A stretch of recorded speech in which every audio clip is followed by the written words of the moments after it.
Bismillahirrahmanirrahim.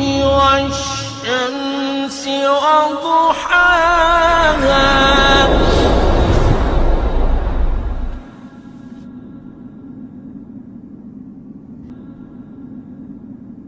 Xanım Fatimə Zəhranın şəhadət gecəsidir. Yəni sabah Həzrət Zəhranın şəhadət günüdür. Həmişəki kimi Allah qismət eləsə, nəsib olsa, inşallah bu üç gün ərzində bu gecə, sabah və bir gün gecə Həzrət Zəhranın şəhadəti ilə bağlı məclislər keçiriləcək. Fatimiyənin fəziləti ilə bağlı danışmaq istəyirəm bugün. Amma başqa bir müqəddimə ilə istəyirəm bu mövzuya daxil olaq. Dəfələrlə şahid olmuşsunuz ki, biz bu söhbətlərdə ailə nizamı haqqında danışmışıq. Ailədə ata-ananın hüquqları haqqında danışmışıq. İslam baxımından ailə necə olmalıdır? Bu barədə danışmışıq. Və ailədə ata-ananın hüquqları haqqında danışarkən qeyd eləmişik ki, Allah bu hüquqları fərqləndirib. Ailənin başçısı hüquqi və inzibati baxımdan atadır. Ata ailə başçısıdır. Ana isə mərhəmət və mehribanlıq məzhəridir.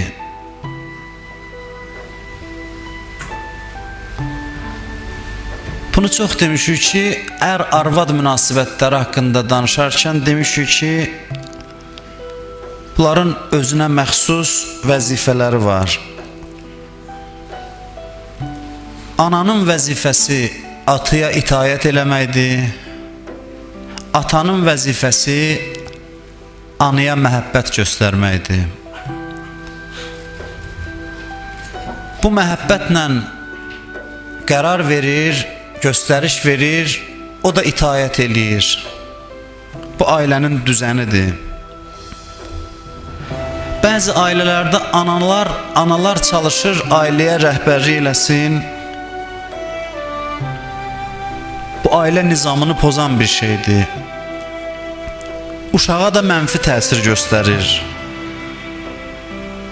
Ana hakim olan ailədə, ana hökm verən ailədə uşaqların ruhi, mənəvi müvazinəti pozulur. Daxilində bir uyğunsuzluq yaranır və müsbət şəxsiyyət kimi formalaşmır belə ailələrdə tərbiyə alınan uşaqlar. Ana əmr eləmək üçün yaranmayıb. Ananın vəzifəsi əmr verib göstəriş vermək deyil. Ana uşaqlara şiddətli məhəbbət göstərmək üçün yaranıb. Anaya itayət də vacibdir. Amma daha çox məhəbbəti vurğulayıblar. Ananı sevməyi tövsiyə ediblər. Uşaq anasını o qədər sevməlidir ki, sevgisinə görə ona tabe olmalıdır. Məhəbbətdən doğmalıdır bu təslimlik. Ata mövzusu isə fərqlidir. Ataya itayət olunmalıdır. Bu da o demək deyil ki, insan atasını sevməməlidir. Məhəbbət bəsləməlidir, amma vurğunu itayətə veriblər. Ataya itayət mövzusunu qabardıblar, anaya məhəbbət mövzusunu. Hədislər belə yanaşıb məsələyə.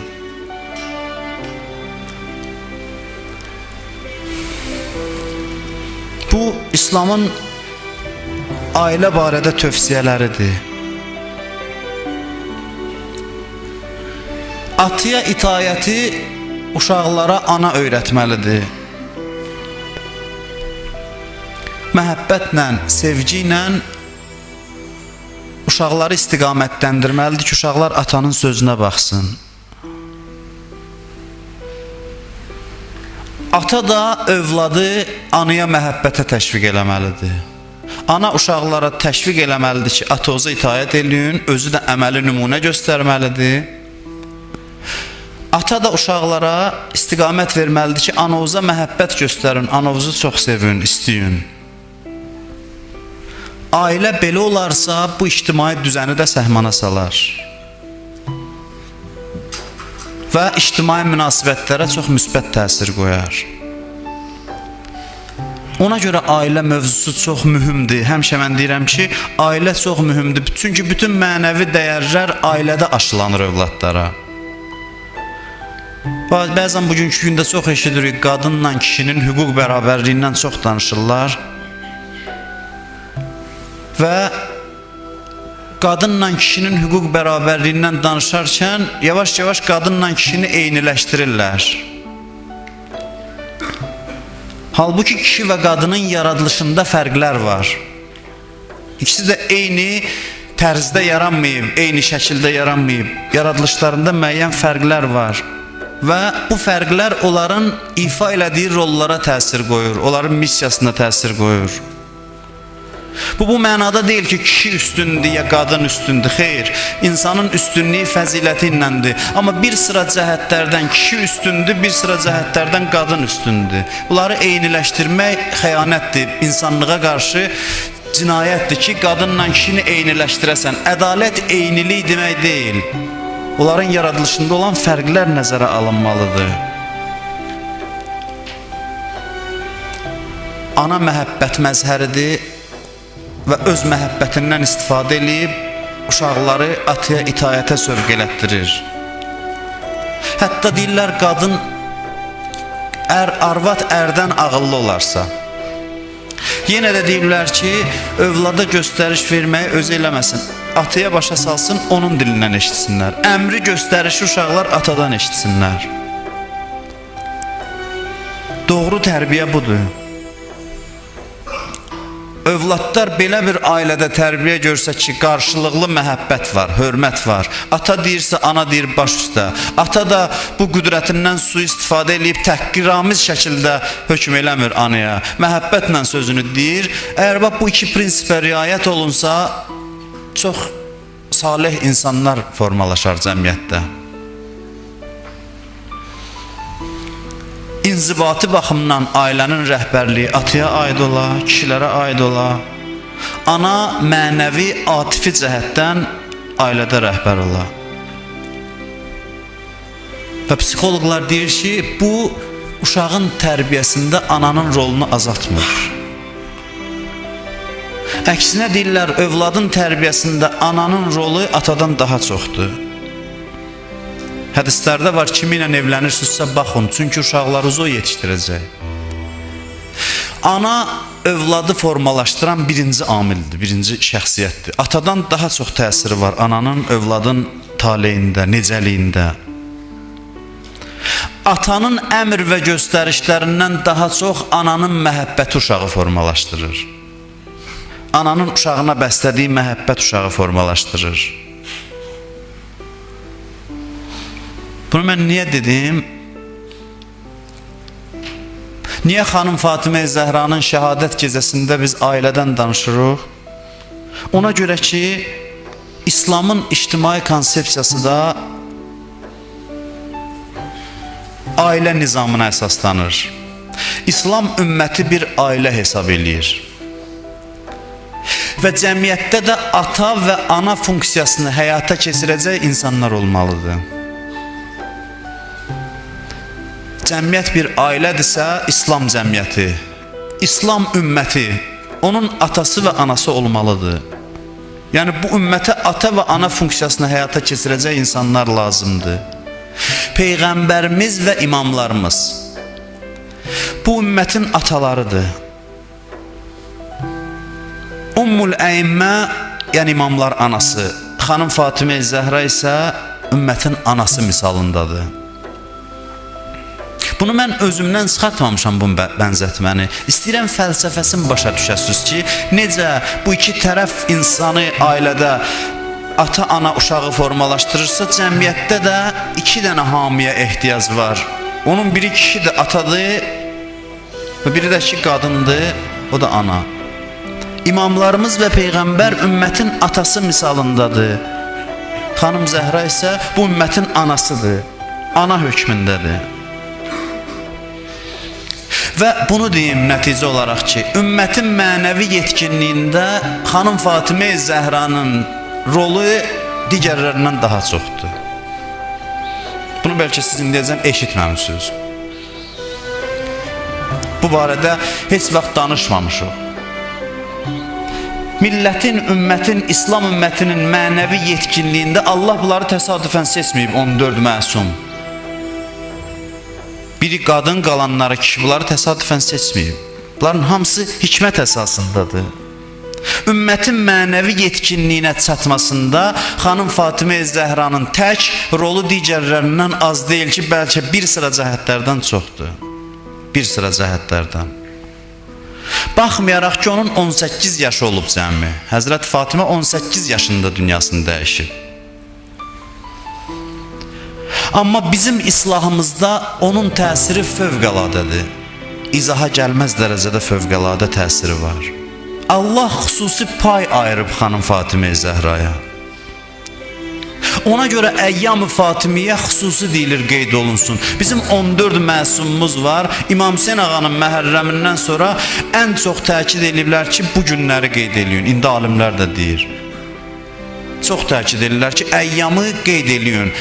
Seçin 14 məsumun içindən bir İmam Hüseyni, bir xanım Fatimə Zəhranı. O bir hikmət var bunda.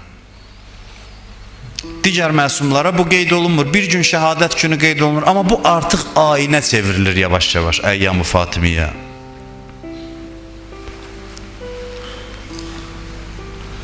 Niyə görə qiyamət günündə ayrıca xanım Fatimə Zəhranın şəfaətindən danışılır?